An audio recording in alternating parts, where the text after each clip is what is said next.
Good afternoon, guys. This is Scout Pilot in his shop again. This video is primarily for the benefit of Ryan, who is pulling what little hair he has left out of his head, trying to get his metering rod set straight and getting his accelerator pump set squarely as well. Alright, I think I found his problem. Notice how high in the slot the pin is sitting. Depending on the age of the carburetor, it could sit higher, it could sit a little lower. Especially when the problem is the rod. This is your choke throttle rod. That's the bottom, that's the top. Top goes in up here, bottom goes in down here. Okay. When it's bent this severely, that will bring the lever down so far as to raise the pin.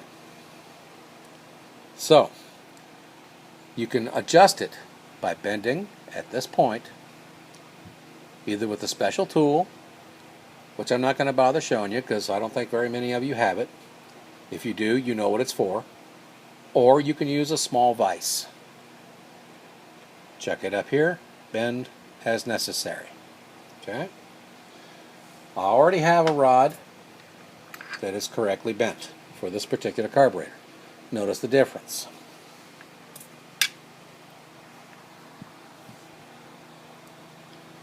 Pardon my fumble fingers here, but you can see that one is bent more severely than the other. You don't want that one. I'm going to lower the pin by installing a correct length rod.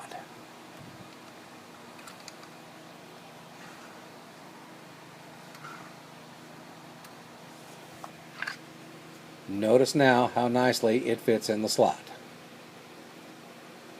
Alright? But we're not going to tighten this down just yet. We're going to go ahead and check the metering, the accelerator pump. I'm going to open this back up.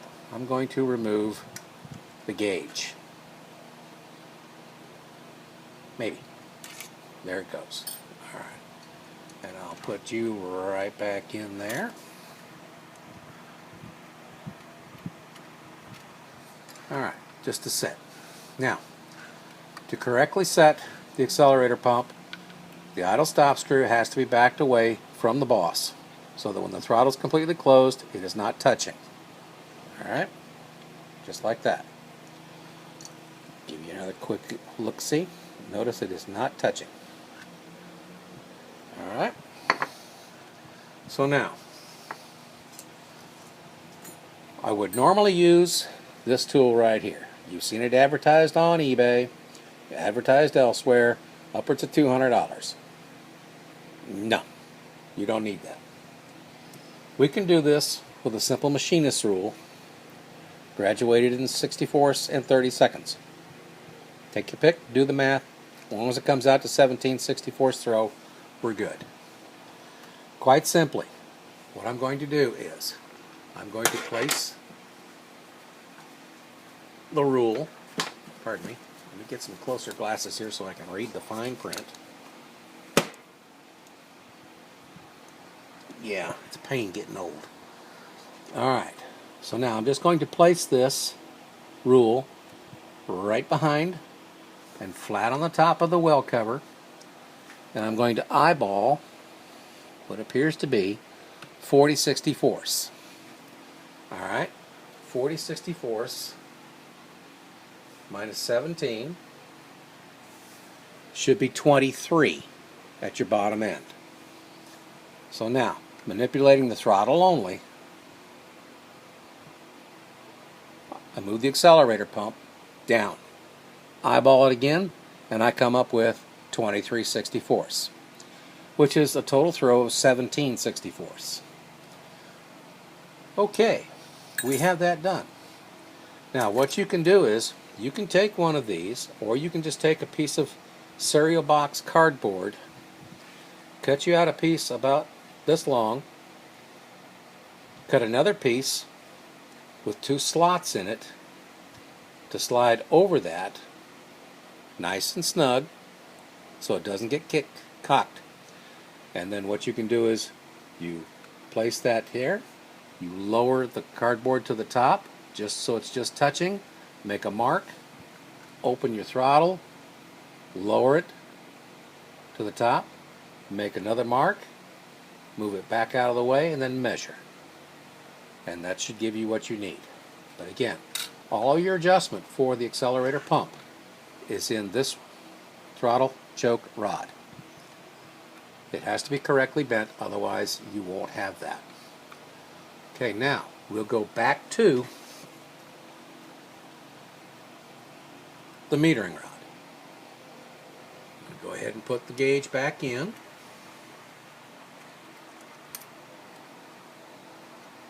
I'm going to get it out of the way. Pardon me, I'm going to cheat a little bit with a special tool. And I'm going to go ahead and seat the pin on top of the gauge. Now, you don't have to worry about the accelerator pump because it's already set. You're just worried about where this one's going to sit. Now that this one is sitting right, take my 5/16 wrench, and as I showed you last time, tighten that down. You don't want it too tight.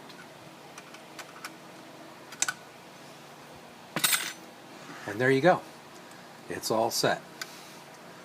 We'll go ahead and open the throttle, remove the gauge very carefully. Alright. And then we'll go ahead and install the metering rod. Open that up just a little bit. Keep that down in there. Twist and turn. And as you can see, like most everybody else, even I have trouble sometimes getting it to go in. You don't want to force it. Make sure the lever's all the way back.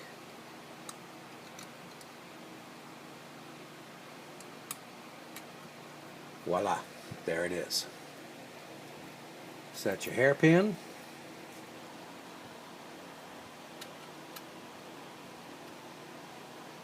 Alright, close the throttle. Again, using forceps, I'll set the spring and holding the lever against the axle, I'll manipulate the throttle a few times, and there we have it. Alright, I hope this helps. Give you one more look.